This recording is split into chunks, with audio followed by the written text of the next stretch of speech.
अपने बयानों से हमेशा सुर्खियों में बने रहने वाले पूर्व राष्ट्रपति ट्रंप ने इस बार तो बिल्कुल ही सनसनीखेज बयान दिया है। ट्रंप ने कहा कि वो रूस को प्रोत्साहित करेंगे कि वो ऐसे पश्चिमी देशों पर हमला करे जो नाटो सैन्य गठबंधन में अपना आर्थिक योगदान नहीं देते।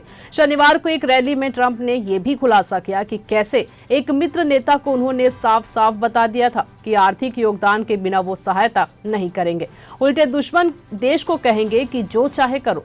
ये बयान पूरी पश्चिमी दुनिया में हड़कंप लाने वाला था, क्योंकि नाटो में सहयोग का मूल ही यही है कि गठबंधन में शामिल सब देश एक दूसरे की सहायता के लिए प्रतिबद्ध होंगे।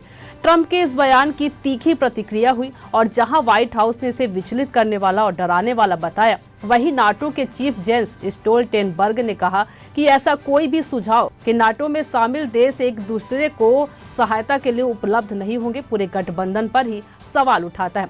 नाटो सैन्य गठबंधन में शामिल देशों से अपेक्षा होती है कि वो अपने बजट का 2% सैन्य तैयारियों में लगाएंगे। कहने की जरूरत नहीं है कि ट्रंप, जिनके चुने जाने की संभावना प्रबल है, उनके ऐसे बयानों से पूरे पश्चिमी जगत में हड़कंप है और यूरोप के देश खासतौर पर अपनी सुरक्षा के लिए अब एक बार फिर समीक्षा करने को मजबूर होंगे। साल 2024 के अंत में होने वाले अमेरिकी राष्ट्रपति चुनाव में अभी भी काफी समय है और इसलिए ट्रंप की ओर से ऐसे कई बयान आने की पूरी संभावना है। पर क्या बाइडेन या डेमोक्रेटिक पार्टी से कोई और ट्रंप को मुकाबला दे पाएगा?